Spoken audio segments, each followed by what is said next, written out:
Oke, materi ketiga yaitu pembahasan tentang klasifikasi. Nah, kita mulai masuk ke metode learningnya ya. Nah, seperti yang Ibu jelaskan di materi pertama, bahwa proses learning ini ada yang sifatnya supervised atau unsupervised. Nah, klasifikasi ini adalah supervised learning, yaitu jenis pembelajaran di mana setiap datanya yang mau dikelompokkan nih, dia telah memiliki kelas. Jadi contohnya misalkan untuk klasifikasi jenis penyakit, misalkan Anda mengumpulkan 1000 data, Anda pakai 2 fitur 1 dan fitur 2. Nah, yang dimaksud dengan telah memiliki kelas atau telah memiliki label, bahwa pada kolom kelas data ke-1 misalkan dari dokternya mengatakan dia kelas batuk biasa misalkan. Kemudian dari data kedua diambil nih, misalkan fitur 1 frekuensi batuknya, fitur 2 suara batuknya pitch-nya berapa misalkan. Oh, ternyata dia adalah batuk TBC. Ya. Nah, jika 1000 data Anda ini punya kelas, punya label, nah ini yang disebut dengan learning secara tersupervisi. Data Anda punya kelas. Kalau data Anda tidak punya kelas, jadi data 1 saya nggak tahu dia penyakitnya apa, dokternya nggak tahu gitu ya penyakitnya apa. Data kedua nggak ada kelasnya, nggak ada labelnya, itu yang disebut dengan unsupervised learning. Oke, nah di pembahasan ini kita akan membahas terlebih dahulu metode-metode untuk klasifikasi. Ya, dalam klasifikasi, misalkan data Anda 1000, maka Anda harus memecah data 1000 tadi menjadi 2, yaitu data latih atau training set dan juga data uji atau testing set. Jadi dijadikan 2 himpunan gitu ya. Umumnya sih data latih itu rasionya lebih besar daripada data uji.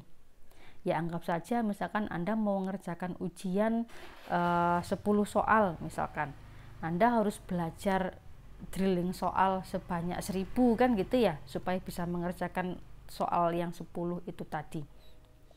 Oke, itu kenapa kemudian rasio belajarnya atau learningnya jauh lebih besar daripada testingnya. Oke, jadi kita masukkan fitur data latih dan juga kelas data latih tadi ya. Kemudian dari data latih tadi, pasangan input fitur dan output kelasnya tadi kita masukkan dengan beragam metode klasifikasi. Tujuannya adalah untuk membentuk rule, membentuk aturan, atau membentuk model. Nah, sehingga setelah model itu terbuat, kan kita uji nih apakah sudah bagus atau masih jelek nih hasil pemodelan klasifikasiannya. Bagus tidaknya, akurat tidak akuratnya adalah Anda uji menggunakan data uji. Ya. Nah, dari Anda masukkan nih fitur data ujinya, Anda tes menggunakan model tadi. Ya, jadi misalkan di sini Anda bagi menjadi 800 dengan 200. 200 data ini Anda umpankan ke pemodelan atau ke rule-nya. Otomatis Anda bisa menemukan tebakan, bisa menebak kelasnya kan? Atau disebut dengan kelas data uji prediksi. Kelas ini kemudian akan dibandingkan dengan kelas data uji yang asal. Jadi actualnya dibandingkan dengan predicted. Setelah dibandingkan, maka Anda bisa mendapatkan performa klasifikasinya. Jadi akurat atau tidak. Jadi kalau akurasinya 100%, maka 200 data tebakan ini kelas actual dan predicted-nya sama persis, 200-200-nya. Kalau prediksinya tadi bagus, akurasinya tinggi, berarti bisa disimpulkan bahwa model Anda tadi sudah sangat bagus dan bisa dipakai atau ditanamkan ke sistem device Anda. Ya, jadi itu yang disebut dengan klasifikasi.